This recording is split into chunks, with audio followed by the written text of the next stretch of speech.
Hello बच्चों, यह video आपके एग्ज़ाम में आंसर कैसे लिखने होते हैं उसके बारे में बनाया जा रहा है। क्योंकि आप अक्सर एग्ज़ाम में देखा जाता है कि आपको जो क्वेश्चन पूछा जाता है, आप उसका कंटेंट न लिखने के बजाय आप पेज भरने पे ज़्यादा ध्यान देते हैं। इसलिए बाद में आपके जब नंबर ख़राब आते हैं और टीचर से पूछते हैं कि सर मैंने तो कॉपी पूरी भरी थी लेकिन नंबर क्यों नहीं आए। नंबर इसलिए आपके खराब आते हैं कि आपने कभी प्रश्न का उत्तर ठीक से दिया ही नहीं है जो पूछा गया है। सिर्फ आप लाइन और पेज गिनते हैं। इसीलिए आपके एग्जाम में जब कॉपी आप लिखते हैं तो बड़ा खराब लगता है। और उसको सुधारने के लिए आगामी परीक्षा में आप अच्छा लिख सके और नंबर पा सके, उसके लिए वीडियो बनाया जा रहा है। एग्जाम में कम नंबर आने की जो समस्या रहती है वो कला विषय के साथ ज़्यादा रहती है, क्योंकि उसमें लिखना ज़्यादा होता है और आप उसमें भी लिखने का जो तरीका आपका होता है वो बहुत ही खराब होता है। आप क्या करते हैं, किसी प्रश्न का उत्तर बिल्कुल एक कथा जैसे आप एक लाइन पे ही लिखते चले जाते हैं और फिर उसमें आप नंबर की उम्मीद करते हैं कि इसमें नंबर आपके पूरे मिल जाए, जिससे आपको पूरे नंबर नहीं मिलते हैं। तो चलिए आपको बताते हैं कि यदि कोई प्रश्न आता है कला के विषय में, ये विधि आप सभी विषयों में आप कर सकते हैं। जो मेथड आपको बताई जा रही है, तो हम आपको बताते हैं कि किसी प्रश्न का उत्तर कैसे लिखते हैं। मान लीजिए ये आपका पेपर है, इस तरह से कुछ क्वेश्चन पूछे जाते हैं। ये क्वेश्चन आपके दिए हुए हैं। अब एक प्रश्न उठाते हैं इसमें से, मान लीजिए ये 1.4 का है कि modern war is total war explain, यानी आधुनिक युद्ध समग्र है स्पष्ट कीजिए। अब इसको कैसे लिखते हैं कि क्योंकि ये 2 नंबर का है, 2 नंबर आपको कैसे मिले, आइए हम आपको बताते हैं। सबसे पहले हम क्वेश्चन नंबर डाल देते हैं, जो भी क्वेश्चन था। उसके बाद जो पूछा गया है समग्र युद्ध अर्थात टोटल वार के बारे में कर देते हैं।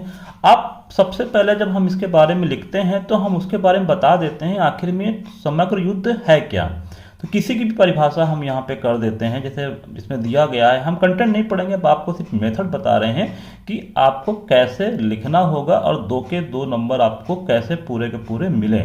तो इसमें देखिए ये परिभाषा दे दी गई है। जब किसी की परिभाषा हम देते हैं तो उसको हम हाईलाइट कर देते हैं। जैसे कहीं कहीं पे काला पेन यूज होता है हेडिंग के लिए, तो वहाँ पे ब्लैक पेन का यूज कर दीजिए। और यदि कहीं पे ब्लैक पेन बैन होता है तो वहाँ पे एक डार्क जेल पेन आप ले सकते हैं, मोटा पेन ले सकते हैं, जिसके माध्यम से आप उसको हाईलाइट कर सकते हैं या अंडरलाइन कर सकते हैं। तो ये आपने मोटा मोटा बता दिया हेगल के अनुसार समग्र युद्ध क्या है, ये सब चीज़ें बता दिया। इससे क्या होता है, जब एग्जामिनर कॉपी चेक करता है तो वो इसको देखता है, जिससे आप ये शो करता है कि आपको इसके बारे में अच्छे से आता है। तो जैसे ही आपने ये हेडिंग्स, ये आपने परिभाषा लिखी, तो एग्जामिनर की जो कलम होती है वो रुक जाती है और वो देखता है कि इस बच्चे ने कुछ खास लिखा। अच्छा, अमूमन ऐसा होता है कि एग्ज़ाम में बहुत सारी कॉपी चेक करनी होती है और एक जब चेक करते करते एक जैसे कि एक रनिंग स्टेज में हम चेक करते हैं तो कहीं ना कहीं पेन में एक तरह से हम मानते हैं कि एक मार्क्स फिक्स हो जाते हैं कि जब कॉपी सेम निकलती हैं तो हम ये मान लेते हैं कि सभी बच्चे एक जैसे लिखे हुए हैं, तो कहीं ना कहीं नंबर उसी तरह फिक्स हो जाते हैं नंबर देना। लेकिन अब आपको अगर नंबर लेना है तो आपको कुछ उनसे हट के लिखना पड़ेगा, तभी आपको नंबर मिलेगा। और उनकी कलम को रोकने के लिए, उनका ध्यान आकर्षित करने के लिए आपको इस तरह से अपने उत्तर को लिखना पड़ेगा, तभी एग्जामिनर आपकी कॉपी में नंबर पूरे के पूरे देगा। एग्जामिनर कितना भी सख्त हो, यदि आपने इस तरह से लिखा है तो आपको वो पूरे के पूरे नंबर देगा। अन्यथा जैसे सामान्य बच्चों ने अपने उत्तर को दिया था, वो पूरी गाथा लिखते हुए सीधे समग्र युद्ध के बारे में लिख दिया कि समग्र फला फला फला, तो उसमें आपको पूरे नंबर कभी भी नहीं मिलेंगे, चाहे 1 पेज में लिखें चाहे 2 पेज में लिखें। तो हमने ये कर दिया। अब हम मुद्दे पे आ जाते हैं। आधुनिक युद्ध का समग्र युद्ध होने के कारण निम्नलिखित हैं। अब ये हम जब इनके पॉइंट्स बताते हैं तो हम बिल्कुल एक लाइन से ही कंटिन्यू हम नहीं करते हैं, उनको हम पॉइंट में डिवाइड कर लेते हैं, हम पॉइंट वाइज उनको लिखते हैं। यदि हमारा 2 नंबर का है तो हम ये मान के चलते हैं 1 नंबर हमारा आधा नंबर का होगा, तो 4 जो हमारे नंबर्स होंगे वो आधे आधे करके 2 नंबर बन जाएंगे। और 2 नंबर का है तो हमें कम से कम 5 या 6 नंबर के आपको 6 नंबर्स में आपको उत्तर देना होगा। इससे क्या होगा, 2 नंबर आपके पूरे के पूरे मिल जाएंगे। और यदि इसका ऑप्शन भी है, यदि आपके पास समय का अभाव है और 50 शब्दों में देना है तो आप क्या करेंगे, ये डेफिनेशन करने के बाद कोई 4 पॉइंट आपको लिख देने हैं, 2 पॉइंट आप क्रॉस कर सकते हैं, 2 पॉइंट नहीं भी लिखेंगे तब भी आपको 2 के 2 नंबर पूरे मिल जाएंगे। तो ये तरीका आपका नंबर लेने का होता है। आपको कभी भी किसी के बारे में आपको एक्सप्लेन करना है या किसी के बारे में बताना है तो उसको प्रयास करिए कि उसके पहले उसके बारे में डेफिनेशन दे दीजिए और फिर उसको पॉइंट वाइज लिखने का प्रयास करिए, और ये मान के चलिए कि एक पॉइंट जो हमारा है वो आधे नंबर का है, तो जितने नंबर का उसी हिसाब से आपको पॉइंट कुछ 1 या 2 एक्स्ट्रा कर देने हैं। इस तरह से आपको नंबर 2 के 2 पूरे मिल जाएंगे। अब अगला प्रश्न पूछता है कि प्रतिकला गुरिल्ला युद्ध कर्म क्या है, अर्थात जो गुरिल्ला के विरुद्ध जो कार्रवाई की जाती है उसे प्रतिकला गुरिल्ला युद्ध कर्म कहते हैं। आप इसको कैसे व्याख्या करेंगे, आइए देखते हैं। कुछ इस तरह से आपको क्वेश्चन नंबर डाल देना है, जो भी प्रश्न नंबर आपका है, फिर आपको हेडिंग डाल देनी है ताकि एग्जामिनर को पता चल जाए कि हाँ इसके बारे में पूछा गया है। अब हमने कहा ना कि हमेशा पहले उसके बारे में डेफिनेशन लिख दीजिए। तो गुरिल्ला क्या है, यदि आपको पता है गुरिल्ला क्या है तब आप उसके बारे में प्रतिकला गुरिल्ला युद्ध कर्म के बारे में जरूर बता देंगे। तो आपको ये पहले बताना होता है एग्जामिनर को, आपको गुरिल्ला के बारे में पता है कि आखिर गुरिल्ला क्या है। तो किसी के कथन के द्वारा, जैसे इसमें ऑक्सफोर्ड यूनिवर्सिटी के अनुसार गुरिल्ला युद्ध वह छिटपुट ढंग से लड़ा जाने वाला युद्ध है जो स्वतंत्र रूप से कार्य करते हुए छोटे छोटे समूहों अथवा गिरोहों द्वारा लड़ा जाता है। इस तरह से यदि आपने गुरिल्ला की व्याख्या कर दिया है तो एग्जामिनर की कलम रुक जाएगी और वो देखेगा कि हाँ आपको जब गुरिल्ला के बारे में पता है तो उसके विरुद्ध जो की जाने वाली कार्रवाई वो भी पता है कि आखिर वो क्या होती है और आप उसके बारे में लिखेंगे। फिर उसके बारे में हम ये लिख देते हैं, गुरिल्ला युद्ध कर्म से तात्पर्य गुरिल्ला विरोधी कार्रवाई के संपादन से है। फिर कौन कौन सी क्रिया हैं हम उसको बारे में इसमें पॉइंट वाइज, फिर हमने देखिए पॉइंट वाइज हमने इसको एक्सप्लेन कर दिया। पहला है जन सहयोग, दूसरा है वैध एवं प्रभावी सरकार, तीसरा है आर्थिक सामाजिक राजनीतिक सुधार, चौथा है ये, पांचवा ये हो गया और छठा ये हो गया। अब इसमें भी यदि देखिए हमने आपको कई तरह से बताने का प्रयास किया है कि जो आपको एग्जाम समय में सुविधा हो उसको आपको पालन करना है, लेकिन शुरुआत आपकी ऐसे ही होनी चाहिए। अब यहाँ पे जैसे आपका समय कम पड़ रहा है, 2 नंबर का है, 50 शब्दों में देना है और समय का अभाव है, हम आपको दूसरे वीडियो में या इसी वीडियो में हम आपको बताएंगे कि प्रति प्रश्न कितने मिनट में आपको करना है। हम आपको वो भी डिवाइड करके बताएंगे ताकि आपको मोटा मोटा सुविधा हो जाए और फिर अपने अनुसार आप उसको कम या ज़्यादा समय दे सकते हैं। तो इसमें जैसे आपके पास कम समय है, अब ये जन सहयोग हेडिंग डालेंगे कि उसके बारे में लिखेंगे तो हो सकता है आपका समय ज़्यादा चला जाए। तो अब आपका इसका दूसरा तरीका आपको अपना लेना है कि हेडिंग नहीं डालना है, सीधे जन सहयोग के माध्यम से हम प्रतिगुरिल्ला युद्ध कर्म ये हम व्याख्या कर सकते हैं। सीधे बिना हेडिंग के वैध एवं प्रभावी सरकार द्वारा हम प्रतिकला गुरिल्ला युद्ध को सफल बना सकते हैं। आर्थिक सामाजिक राजनीतिक सुधार ये इसके बारे में कर सकते हैं। गतिशील सैनिक क्रिया द्वारा हम गुरिल्ला युद्ध को रोक सकते हैं। गुप्तचर व्यवस्था द्वारा हम गुरिल्ला युद्ध को रोक सकते हैं। कठोर नियम सजा का प्रावधान द्वारा हम गुरिल्ला कार्रवाई को रोक सकते हैं।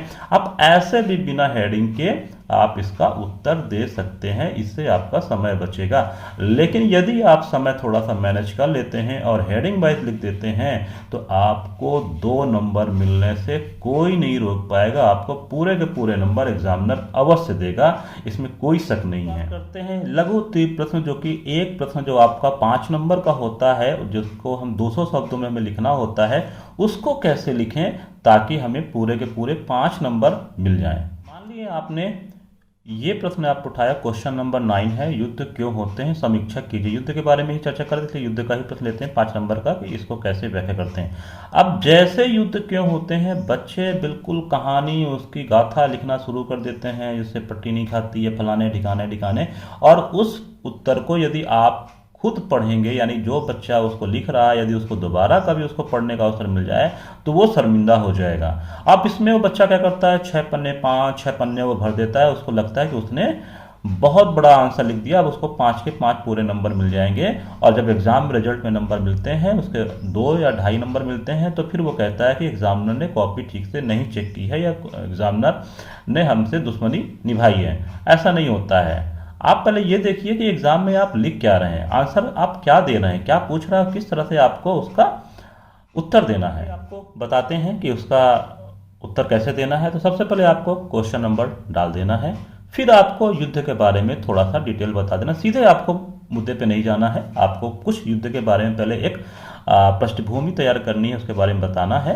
तो इसमें हम ये लिख देते हैं, युद्ध युद्ध प्रणाली उतनी प्राचीन फला फला, इतना हम ये सब लिख देते हैं। उसके बाद फिर हम कुछ कोट करते हैं, कुछ उदाहरण देते हैं, कुछ कहावतें लिखते हैं या किसी के द्वारा कथन लिखते हैं। इसके लिखने से क्या होता है कि एग्जामिनर ये, क्योंकि हमें एग्जामिनर को बताना पड़ता है लिख के ही, क्योंकि एग्जामिनर आपके सामने नहीं बैठा होता कि आपको देख के वो पता कर लेगा कि हाँ ये बच्चा बड़ा पढ़ने वाला है, सिंसियर है, या ये नालायक है। कैसे वो पता करेगा? वो आपकी लेखनी से ही, आपके द्वारा दिए गए कंटेंट से ही वो डिसाइड कर लेता है कि ये बच्चा किस तरह का है। तो यदि आपको एग्जामिनर को बताना है कि आपने मेहनत किया है, आपने पढ़ाई की है और आप एक अच्छे छात्र या छात्रा हैं, तो आपको अपने जो भी उत्तर हैं उसमें कोई न कोई कहावत या किसी का कथन या किसी का वाक्य या कोई भी अपने विचार से जो आपको उचित लगता है उसको जरूर कोट कर देना होता है। इससे एग्जामिनर हमेशा आपके उत्तर से खुश होकर आपको पूरे नंबर देने का प्रयास करता है, वो भी आपके उत्तर को पूरा पढ़ता है। अन्यथा जो सामान्य बच्चे बातें लिखते हैं उसको एग्जामिनर क्योंकि इतना अनुभवी होता है कि वो एक लाइन पढ़ लेता है तो पूरे आपके उत्तर को वो सार निकाल लेता है कि इस बच्चे ने क्या लिखा होगा। इसीलिए आप लोग मात खा जाते हैं नंबर से। तो आप जैसे कि मान लीजिए हमने लिखा, गीता से हमने लिखा कि भगवान कृष्ण ने युद्ध की अनिवार्यता और महत्व को बताते हुए कहा कि हतो व प्राप्स्यसि स्वर्ग जित्वा व मोक्ष से महीम। ठीक है, इसके बाद हम उसके अर्थ को बता देते हैं कि अर्थात हे अर्जुन, तू युद्ध में मारा जाकर स्वर्ग को प्राप्त होगा अथवा युद्ध जीतकर पृथ्वी का राज्य भोगेगा। जब इस तरह से आप किसी उत्तर की व्याख्या करते हैं तो एग्जामिनर के ऊपर बहुत अच्छा प्रभाव पड़ता है और आपको पूरे नंबर लेने में सुविधा हो जाती है। अब फिर उसके बाद हम क्या करते हैं, परिभाषा लिख देते हैं। कोई एक दो परिभाषा आपको आनी चाहिए, कि आप दो नहीं तो कम से कम, हमने यहाँ पे दो इसलिए लिख रखा कि जितने में आपको सुविधा उतना आप समय के अनुसार आप लिख सकते हैं। तो हमने ज़्यादा ही थोड़ा लिखने का प्रयास किया है कि उसमें तो कुछ भी आप अपना कॉपी कर सकते हैं। तो कोई एक परिभाषा हेडिंग से डाल दीजिए। इसमें ये डालिए कि समय समय पर, ये कॉमन वर्ड है, समय समय पर दार्शनिकों, राजनीतिज्ञों, सेनापतियों आदि ने युद्ध की विभिन्न भिन्न परिभाषाएं दी हैं, जिनमें से मुख्य निम्न है या इस तरह से हैं।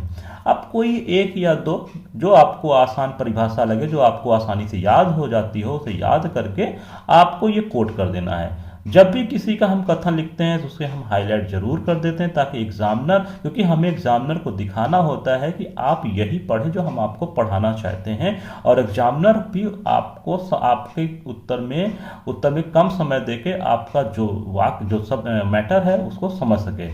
तो ओपन हिम के अनुसार फिर उन्होंने क्या क्या है उसको भी हमने यहाँ पे ब्लैक से हाईलाइट कर दिया है। तो आप भी अपने इंक पेन द्वारा उसको हाईलाइट कर देंगे या अंडरलाइन कर दीजिए इसके द्वारा।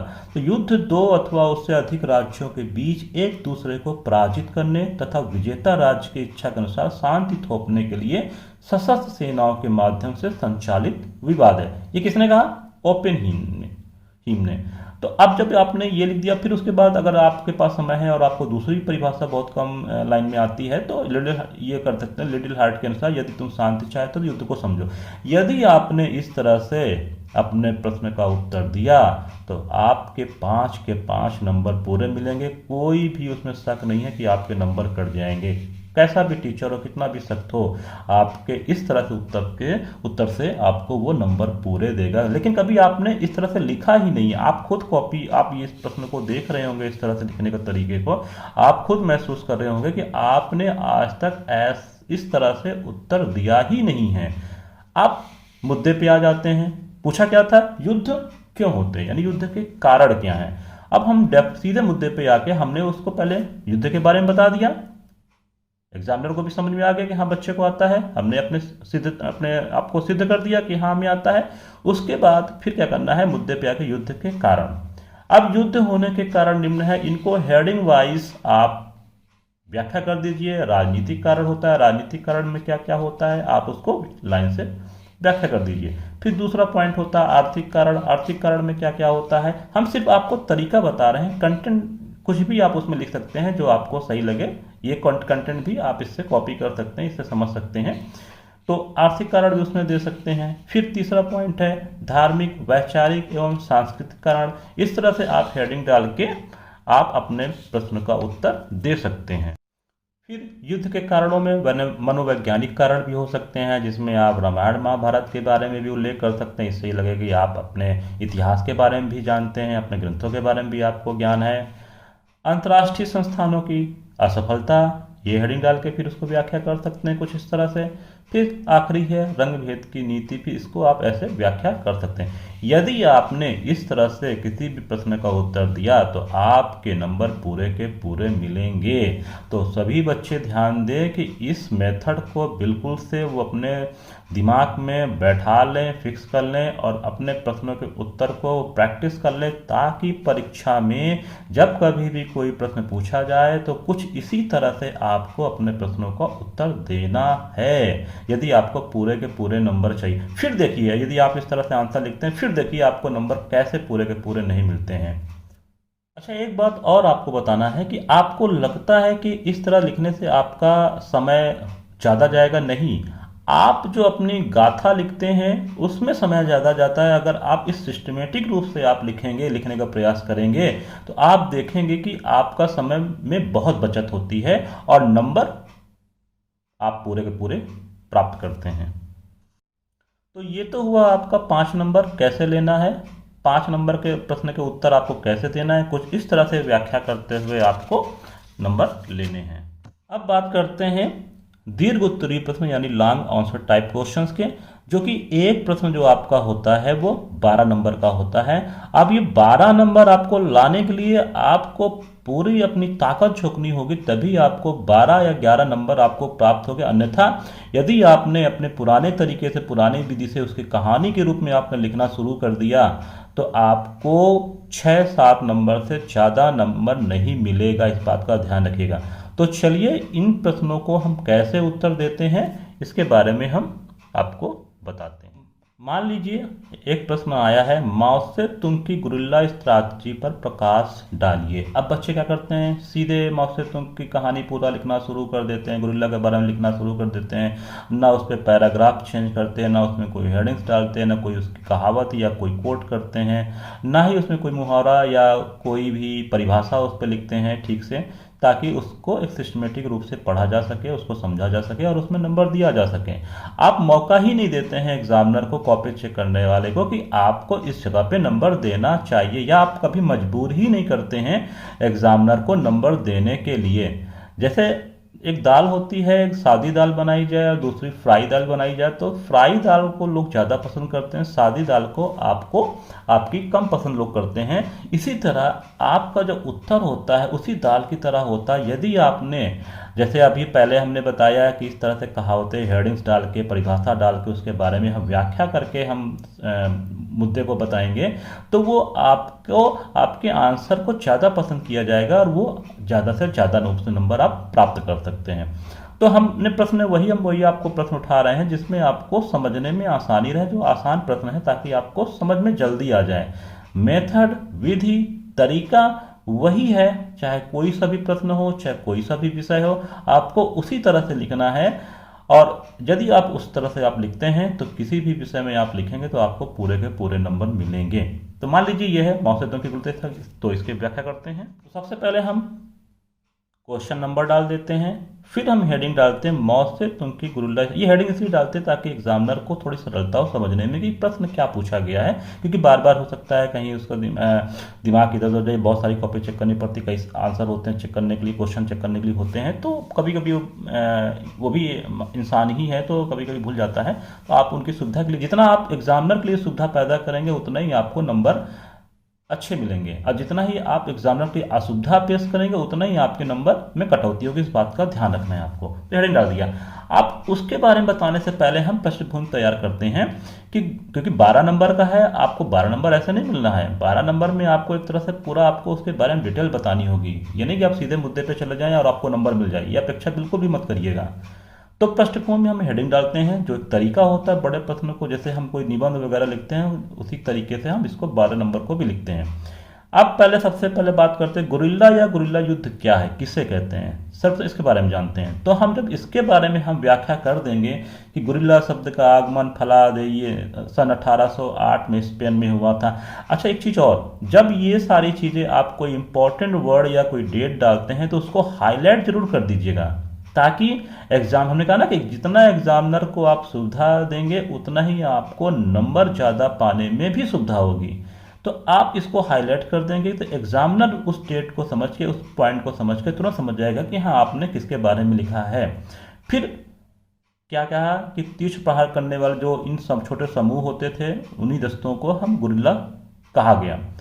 अब इसका मोटो क्या है, मारो और भागो। देखो इसको हाईलाइट जरूर कर देना, इससे क्या होगा, एग्जामिनर को समझने में सुविधा होगी और आप जल्दी से उसको समझा सकते हैं कि आप क्या बताना चाहते हैं। कि मूल सिद्धांत पर आधारित अनियमित सैन्य संक्रियाएं कमजोर पक्ष द्वारा अपने से सशक्त शत्रु के विरुद्ध प्रयुक्त करने की कार्रवाई है। गुरिल्ला युद्ध में विजय पाने के लिए उसका स्थानीय जनता से मधुर संबंध होना बहुत जरूरी है। यही कारण है कि जनता व गुरिल्लाओं के पारस्परिक संबंधों की तुलना जल व मछली यानी फिश इन द वाटर, फिर इसको आप हाईलाइट कर देंगे। मारो और भागो, जल व मछली, ये देखिए बीच बीच में हमने कोट करके जरूर लिखा है, बिल्कुल एकदम कहानी जैसे लिखते हुए नहीं चलेगा, बीच बीच में कुछ आप ऐसा कंटेंट पेश करिए जिससे एग्जामिनर आपसे प्रभावित हो और आपको नंबर दे सके। जब आपने ये जल और मछली भी दे दिया, हाईलाइट उसको कर दिया, तो एग्जामिनर फिर खुश हो गया कि हाँ आपने ये बहुत अच्छा लिखा है, आपको यानी कि गुरिल्ला के बारे में पूरी की पूरी समझ है। फिर हम अर्थ लिखते हैं कि आखिर गुरिल्ला है क्या।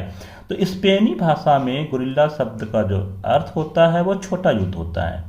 इसको भी देखिए, हमने स्पेनी भाषा को हाईलाइट करके गुरिल्ला को भी हाईलाइट किया, छोटा युद्ध को भी हाईलाइट किया। इंक कोई भी हो आप उसको हाईलाइट कर दीजिए। यदि आपके पास दूसरी इंक नहीं है या मोटा पेन नहीं है हाईलाइट करने के लिए, तो आप स्केल और पेंसिल से उसको नीचे अंडर लाइन कर सकते हैं, लाइन से ही उसको हाईलाइट कर सकते हैं। इसके सैनिकों क्या क्या कहा गया है, गुरिल्लेरी। अंग्रेजी भाषा में गुरिल्ला का अर्थ होता है अनियमित युद्ध। देखिए हाईलाइट करते हुए चले हुए, अर्थात गुरिल्ला अनियमित होता है। तो जब अर्थ परिभाषा डाल के आपने उसके शब्दों, उसके अर्थों को, किस भाषा में उसको क्या कहा गया, उसको आपने हाईलाइट कर दिया, तो ये आपको पूरे के पूरे नंबर दिलाने में मदद करेगा और एग्जामिनर आपसे प्रभावित हो जाएगा। फिर हम परिभाषा लिख देते हैं कि आखिर गुरिल्ला है क्या, वो भी बता देते हैं। तो हमने कहा था ना कि परिभाषा किसी न किसी के द्वारा कही गई परिभाषा आप एक या दो याद कर लेंगे और समय के अनुसार एक या दो उसमें लिख देंगे, तो आपको पूरे के पूरे नंबर मिल जाएंगे। तो फिर वही सामान्य शब्द फला फला ने किया जिसमें से मुख्य निम्न है। मेजर जनरल डी के पालित को हमने के अनुसार हमने लिखा तो उनको हाईलाइट कर दिया। उन्होंने क्या कहा हमने लिख के हाईलाइट कर दिया, ठीक है। उसके बाद यदि आपके दूसरी भी डेफिनेशन आती है और आपके पास समय है, पर्याप्त समय है, वैसे सिस्टमेटिक लिखेंगे तो समय बहुत ज़्यादा नहीं लगता है, बहुत कम समय में आपका पूरा उत्तर पूरा हो जाता है। तो ऑक्सफोर्ड यूनिवर्सिटी के अनुसार फिर हमने ऑक्सफोर्ड ने जो कहा था उसको हमने यहाँ पे कोट कर दिया और हाईलाइट कर दिया। फिर उसके बाद हमने एक संक्षेप में जो हमने ऊपर परिभाषा लिखी उसको अपनी भाषा में संक्षेप में हम समझा देते हैं कि गुरिल्ला आखिर है क्या। ये आपने लिख दिया, एग्जामिनर ने देख लिया और उसने पढ़ा और खुश हो गया। खुश होने का तात्पर्य है कि नंबर आपको अब पूरे मिल जाएंगे। फिर आप मुद्दे पे आ जाएं कि क्योंकि उसने पूछा था, क्या पूछा था, मौसे तुम की गुरिल्ला स्ट्रैटेजी पर प्रकाश डालिए। तो पहले हमने एक पृष्ठभूमि के तौर पे हमने गुरिल्ला के बारे में बता दिया है। अब उसके बाद हम पॉइंट पे आएंगे, क्योंकि वो मौसे तुम के परिप्रेक्ष्य में पूछ रहा है तो हम सीधे पे हेडिंग डालेंगे, मौसे तुम के अनुसार ये सब डालेंगे और उनका गुरिल्ला युद्ध में योगदान। आप जब मौसे तुम के बारे जो आप उनका योगदान के बताने में या स्ट्रैटेजी के बारे में बताने जा रहे हैं, तो एक संक्षेप में 2-4 लाइन में मौसे तुम के बारे में भी बता दीजिए, ताकि आपने ये भी सिद्ध कर दिया इसको बता के कि आपको माओ से तुम के भी बारे में पता है। अगर आपने इतना लिख दिया, हो सकता है कि आगे का जो कंटेंट है आपका एग्जामिनर ना पढ़े और इतने से ही वो प्रसन्न होकर आपको पूरे के पूरे नंबर दे दें। और इसको परिचय भी दे दीजिए, ये क्या है, उनका जन्म कहाँ हुआ था हाईलाइट करके दे दीजिए। फिर उन्होंने सन 19 जो भी सन वगैरह आएगा उसको आप हाईलाइट जरूर कर दीजिएगा। 1921 उन्होंने कम्युनिस्ट पार्टी की स्थापना की थी, फिर 1927 में फला किया था और उनकी मृत्यु सन 1979 में हुई थी। आपने माओ से तुम के बारे में यदि इतना बता दिया तो आपने क्या किया, एग्जामिनर को फिर से खुश कर दिया। तो इस बात का ध्यान रखना है कि जो क्वेश्चन पूछे आपको चालाकी से धीरे धीरे उसके डिटेल इतिहास से लाते हुए उसको उसी तरफ डाइवर्ट करते जाना है, फिर हमने माओ सेतुंग के योगदान के बारे में, उनके परिचय के बाद हमने ये किया कि ये संगत वर्तमान युद्ध में गुरिल्ला युद्ध के युद्ध को बढ़ा दिया। गुरिल्ला कार्रवाई की सफलता और वृद्धि करने के लिए माओ ने समय समय पर बहुत से नियम और निर्देश दिए, जिसमें मुख्य निम्न है। अब सबसे पहले उन्होंने जो नियम उन्होंने बताए हैं, गुरिल्ला युद्ध के चरण, प्रतिरक्षात्मक चरण हो गया, गत्यावरोध चरण हो गया, आक्रामक चरण हो गया, जिसको आप हेडिंग वाइज एक एक दो लाइन में उसको डिफाइन कर सकते हैं। हमने भी संक्षेप में आपको बताने का प्रयास किया है। यहाँ पे आप संक्षेप में भी यदि बताते हैं तो आपका प्रभाव बहुत अच्छा पड़ेगा। आप डिटेल में मत जाइए, यहाँ पे आप बस हेडिंग वाइज आप इतना संक्षेप में बता देंगे तो ये सिद्ध होता है कि हाँ आपको आता है, और समय के अभाव में आपने ज़्यादा इसकी व्याख्या नहीं की, लेकिन मुख्य मुख्य बिंदुओं से आपने उसकी व्याख्या भी कर दी। फिर गुरिल्लाओं के लिए माओ ने 3 नियम और 8 निर्देश दिए। ये भी आपका 2 मिनट में लिख जाएगा, तो ये भी आप नियम लिख दीजिए, 3 ये लिख दीजिए, ऐसे करके आप इसको व्याख्या कर दीजिए। ये आपके पॉइंट वाइज आप कर देंगे। इस तरह से आपने फिर क्या किया, पुनः आपने एग्जामिनर को प्रभावित कर दिया, और उससे आपको क्या फायदा होगा हमने बताया है, नंबर पूरे के पूरे मिलेंगे। अंत में हम उसके बारे में लिखेंगे जिसके बारे में प्रश्न में दिया गया था कि माओ से तुम के गुरिल्ला स्ट्रैटेजी के सिद्धांत के बारे में बताइए। तो हमने सबसे पहले गुरिल्ला के बारे में बता दिया है, गुरिल्ला क्या होती है, गुरिल्ला की परिभाषा बता दिया है। माओ से तुम ने चूंकि स्ट्रैटेजी के बारे में पूछा तो माओ से तुम कौन थे उनके बारे में बता दिया, उन्होंने क्या क्या योगदान दिया उसके बारे में भी बता दिया है। अब जो क्वेश्चन पूछ रहा है उसके बारे में हम बता देते हैं, पॉइंट वाइज हम उसको भी बता देते हैं कुछ इस तरह से। तो आपके जो 12 नंबर है, 11 से 12 ये पूरे 11 से तो नीचे आपको नंबर मिलने नहीं है, और एग्जामिनर यदि प्रसन्न हो गया है तो वो आपको 12 के पूरे 12 नंबर दे सकता है, और देगा, अवश्य देगा। इस तरह से ये 9 पॉइंट हो गया। इसके बाद फिर हम और जो पॉइंट हैं ये हो गए 10, 11, 12, 13। जब ये हो गया तो अंत में आपने जो लिखा उसके बारे में निष्कर्ष हेडिंग डाल के, और अपने शब्दों में 2-3 लाइन, निष्कर्ष हमेशा 2 से 3 लाइन में ही होता है, तो निष्कर्ष को आप 2-3 लाइन में आप बता देंगे और अपना आंसर को कंप्लीट कर देंगे।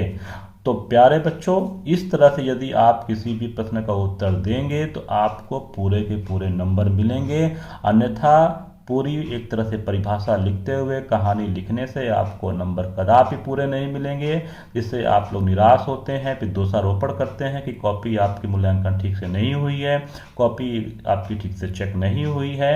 ये आप बिल्कुल भी भ्रम में मत रहिए। एग्जामिनर कितना भी सख्त हो, कितना भी लापरवाह हो, वो कॉपी में कभी भी खराब नंबर नहीं देता है, बशर्ते आपको नंबर लेने का तरीका आना चाहिए। हमने बताया है कि एग्ज़ाम में बहुत सारी कॉपी कम समय में चेक करनी होती है। यदि सभी बच्चे समान प्रश्न उत्तर देते रहेंगे तो उसकी जो कलम के जो नंबर होते हैं फिक्स हो जाते हैं। अब आपको यदि नंबर लेना है तो आपको जिस तरह से विधि से बताया गया है उस तरह से यदि आप लिखेंगे तो एग्जामिनर की कलम को आप रोकेंगे, उसको पढ़ने पे मजबूर करेंगे और उसको आप प्रभावित करेंगे अपने लेखनी से, तो एग्जामिनर आपको पूरे के पूरे नंबर देगा। एग्जामिनर नंबर देना चाहता है, बशर्ते आपको लेने का तरीका आना चाहिए कि नंबर हम कैसे ले सकते हैं।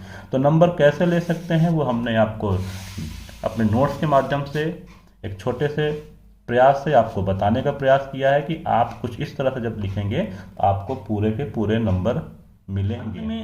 अब आप ये समस्या आती है कि हम कॉपी पे कैसे लिखें। मान लीजिए ये आपका प्रश्न था, अब आपको इसको लिखना है, तो ये आपकी एग्जाम की कॉपी है, ठीक है। कुछ बच्चे क्या करते हैं, ये लाइन ड्रॉ होती है, ये जो आप साइड में देखो लाइन ड्रॉ होती है, फिर उसके बावजूद भी यहाँ से लाइन ड्रॉ करना शुरू कर देते हैं, और कुछ बच्चे इधर से भी लाइन ड्रॉ करते हैं, तो इतना बीच का बचता है और इसको इसी के बीच में लिखना शुरू कर देते हैं कहानी के तौर पे, और उसमें 2-4 पन्ने भर देते हैं। उनको लगता है कि हमने पन्ने ज़्यादा भर दिए हैं, तो पन्ने ज़्यादा भरने से नंबर ज़्यादा मिलेंगे। ये जो गलतफहमी बच्चों के बीच में है, इसको बिल्कुल भी दूर कर देना है। आपको पन्ने चाहे आप 5 भरें चाहे 10 भरें, यदि आपने जो प्रश्न किया गया है उस मेथड से, आपने उस तरीके से आपको नहीं लिखा है, आपने नहीं समझाया है, तो आपके पेज भरने से आपको नंबर कदापि नहीं मिलेंगे, जो अक्सर आपके साथ घटित होता आ रहा है। तो अब आप कैसे लिखेंगे, उसी तरह क्वेश्चन नंबर डाल देंगे, फिर क्वेश्चन क्या पूछ रहा है वो भी डाल देंगे, इंग्लिश में भी डाल सकते हैं, थोड़ा प्रभावित हो जाएगा। फिर हेगल के अनुसार आप हमने हाईलाइट इसमें ऐसे ही आपको समझाने का प्रयास किया कैसे लिखते हैं। इस तरह से आपको लाइन ड्रॉ करने की आवश्यकता नहीं है, लाइन ऑलरेडी ड्रॉ होती है, तो आपको कोई भी लाइन इसमें अलग से खींचने की आवश्यकता नहीं है। और आप इस तरह से, कुछ बच्चे क्या करते हैं कि बहुत बड़ा बड़ा लिखना शुरू कर देते हैं कि ताकि जल्दी से पेज भर जाए, या इसको लिखते हैं उसके बाद एक लाइन छोड़ छोड़ के लिखना शुरू कर देते हैं ताकि पेज जल्दी से भर जाए। अरे भाई, पेज भरने से थोड़ी ना मतलब है। आप जैसे भोजन करते हैं तो भोजन करने में क्या होता है कि पेट भरने से ही आपका शरीर मजबूत नहीं हो जाता है।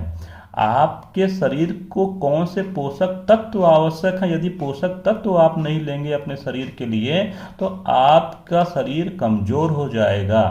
तो पोषक तत्व जो होता है वो थोड़ी ही मात्रा में खाया जाता है, लेकिन ऊर्जा पूरा का पूरा देता है। और आपने क्या किया, बिना पोषक तत्व वाला भोजन पूरा का पूरा ठूस के आपने खा लिया, पूरा पेट भर गया, और बदले में क्या मिला, कुछ भी एनर्जी नहीं मिली।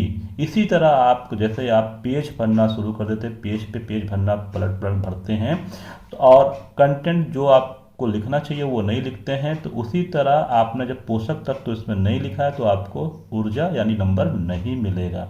तो इस तरह से आप लिखिए, दो शब्दों के बीच में एक लेटर का वर्ड के स्थान छोड़िए, और कोई आपको लाइन वाइन वगैरह छोड़ने की आवश्यकता नहीं है। और इस तरह से आप आंसर देंगे तो आप एग्जामिनर को प्रभावित करेंगे, उसकी कलम को रोकेंगे, उनको पढ़ने पे मजबूर करेंगे, आप उनको प्रसन्न करेंगे, तो आपको पूरे के पूरे नंबर अवश्य मिलेंगे। तो प्रिय बच्चों, आने वाले एग्ज़ाम में या हो रहे एग्ज़ाम में आप एक बार इस तरह लिखकर देखिए, और आपको देखिए नंबर मिलते हैं कि नहीं मिलते हैं। अगले वीडियो में, ये वीडियो बड़ा हो गया है, इस अगले वीडियो में हम आपको प्रति प्रश्न कितने मिनट में करना चाहिए, पूरे पेपर के जो प्रश्न है उसका हम समय निर्धारित करके आपको बता देते हैं। फिर अपने अनुसार आप उसको कम या ज़्यादा करके आप 3 घंटा पूरा समय उपयोग कर सकते हैं। तो जब तक लिए धन्यवाद।